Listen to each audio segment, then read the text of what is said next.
नमस्कार. मी तारा. द तारा डायरीमध्ये आपलं सहर्ष स्वागत आहे.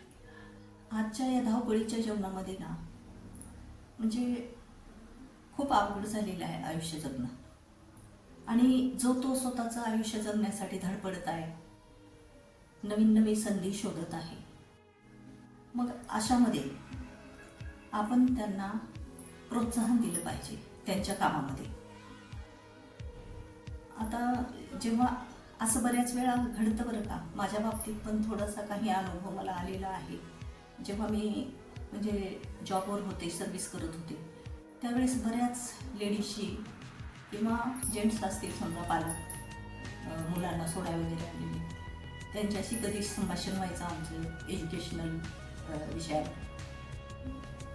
मग खास करून लेडीज तर ह्या कोरोनामध्ये बऱ्याच लेडीजना म्हणजे बरेच लोक, बरेच घरं क्षतिग्रस्त अर्थात त्यांच्या घरामधल्या व्यक्ती गेलेल्या आहेत. मग अशा काळामध्ये जास्त फटका लेडीजना खूप जास्त बसलेला आहे, कारण खूप कमी वयामध्ये त्यांना वैधव्य पत्करावं लागलेलं आहे. मग अशामध्ये लेकरांचा सांभाळ करणं, त्यांना हवलकृती बघणं किंवा त्या स्वतः, कारण त्यांचं पूर्ण आयुष्य त्यांच्या पुढे पडलेलं असतं. मग अशा वेळेस त्या जगण्याचा प्रयत्न करतात. मग अशा लोकांना आपण त्या आनंदानं कसं जगतील या 4 गोष्टी आपण त्यांना चांगल्या सांगितल्या पाहिजे, किंवा त्यांचा जगण्याचा जो दृष्टिकोन आहे तो खूप चांगला, सोयीस्कर आणि सुखकर कसा होईल या दृष्टीनं प्रयत्न करणं हे आपलं माणुसकी या नात्यानं खूप मोठं काम आहे. आणि ते प्रत्येकानं करायला हवं खरं तर. कारण मनुष्य जन्मामध्ये सोबत काहीच येणार नाही. फक्त तुम्ही जे चांगले कर्म करणार आहात ते मात्र तुमच्यासोबत नक्कीच येणार आहे.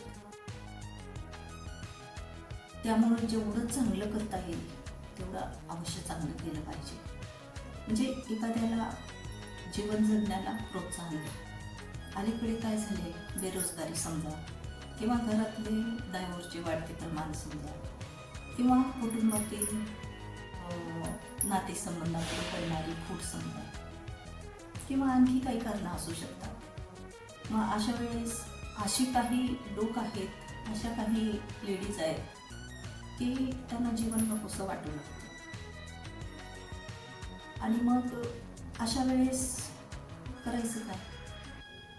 मग त्या समोरच्या व्यक्तीला जर समजा आपल्या कधी त्या कॉन्टॅक्टमध्ये आल्या, किंवा दैनंदिन जीवनामध्ये जॉबच्या ठिकाणी म्हणा, मार्केटमध्ये म्हणा, किंवा आपण त्यांच्याशी कधी संभाषण करण्याचा प्रसंग पडला, तर अशा व्यक्तीला संभाषण करताना आपण ओळखलं पाहिजे.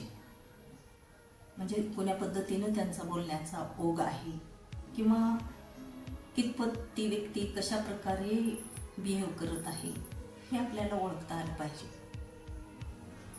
सगळ्यात महत्त्वाची गोष्ट कोणती आहे माहिती आहे का? आपण कसेही असो अर्थात निसर्गाने सर्वांना समान अवयव म्हणा, आरोग्य म्हणा, थोडाफार चेंजेस आहे. दिसणं, रंगरूप, व्यक्तिमत्व यामध्ये बदल आहेत. पण मनुष्य प्राणी सेमच आहे. त्याच्यामध्ये निसर्गाने कधीही भेदभाव केलेला नाही. आणि प्रत्येकामध्ये जेव्हा माणूस जन्म घेतो, प्रत्येकामध्ये काही ना काही गुण घेऊनच तो जन्माला आलेला आहे. मग असं आपल्यामध्ये काही लोकांना खूप न्यूनगंड असतो की आपल्यामध्ये काहीतरी कमी आहे, किंवा आपण इतरांसारखं दिसत नाही, इतरांसारखं बोलता येत नाही, किंवा आपण प्रेझेंटेबल इतरांसारखे राहत नाही, असं बऱ्याच लोकांना न्यूनगंड आहे. आणि हा न्यूनगंड इतका घातक असतो तो माणसाला कधीच पुढे येऊ देत नाही. मग त्या न्यूनगंडावर विजय कसा मिळवायचा? अगदी सोपा आहे. आता बघा, मी अशा काही लेडीज पाहिल्यात माझ्या सर्व्हिसच्या काळामध्ये. संकट खूप होते त्यांच्या आयुष्यामध्ये, पण जेव्हा त्या ड्युटीला जात होत्या, त्यांचं जे पण काही प्रश्न असतील, शाळेच्या गेटच्या बाहेरच सोडून यायच्या त्या, किंवा कामाचे ठिकाण कंपनी असेल, ऑफिस असेल, काही असेल, त्या बाहेरच सोडून यायच्या. आणि एवढं एवढं दुःख परिस्थितीची सामना करायचा असून देखील एकदम हसतमुखाने त्या ड्युटी करायच्या. आणि ड्युटी करायला जाताना त्यांचा अपिअरन्स म्हणजे कसं, त्यांचं प्रेझेंटेशन जे होतं एकदम मस्त.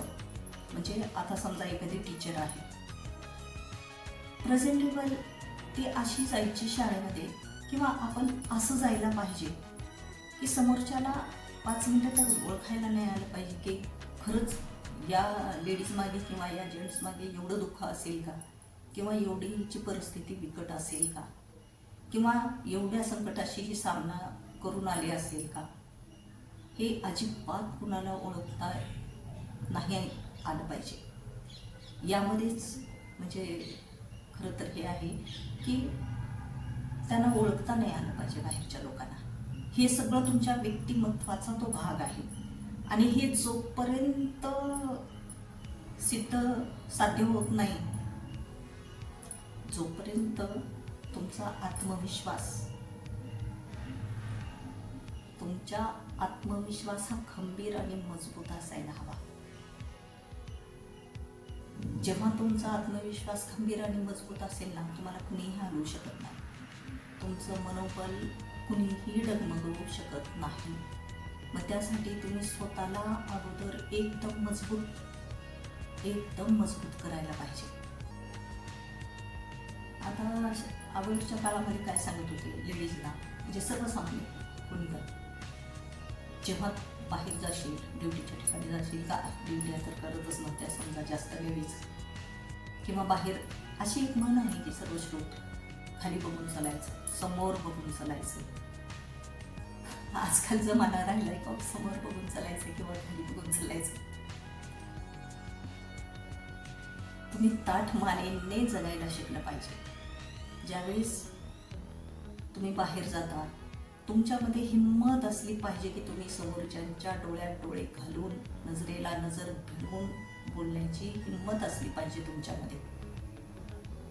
अगर तुम्ही तुमची नजर थोडी जरी झुकवून बोललात, तुमचा आत्मविश्वास त्या समोरच्याला ताबडतोब कळून येणार आहे. त्यामुळे अशी चूक तुम्ही कधीही करू नका.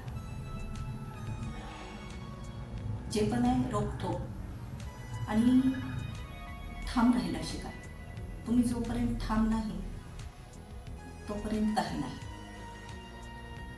तुम्हाला काय करायचे आयुष्यामध्ये, तुम्हाला काय करायचे किंवा तुमचं ध्येय काय आहे हे तुम्हाला माहीत असायला हवं.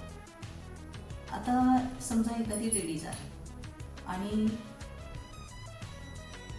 म्हणजे माझ्यासोबतच झालेलं आहे हे समजा, किंवा माझा पण अनुभव आहे तसा थोडासा, कसा की मला काय करायचं लाईफमध्ये, किंवा माझं स्वप्न पुढचं काय होतं,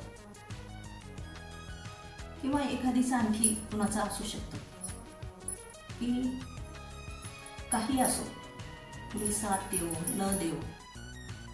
समजा तुम्ही सिंगल असाल, ठीक आहे, किंवा तुम्हाला समजा 1-2 मुलं असतील, ठीक आहे, तर मुलं असतील तर आणखीनच जिम्मेदारी तुमची वाढते. तुम्हाला त्यांच्यासाठी ठाम राहावं लागतं. त्यांचं आयुष्य घडण्यासाठी तुम्ही स्वतःला अगोदर प्रेझेंटेबल ठेवावं लागतं.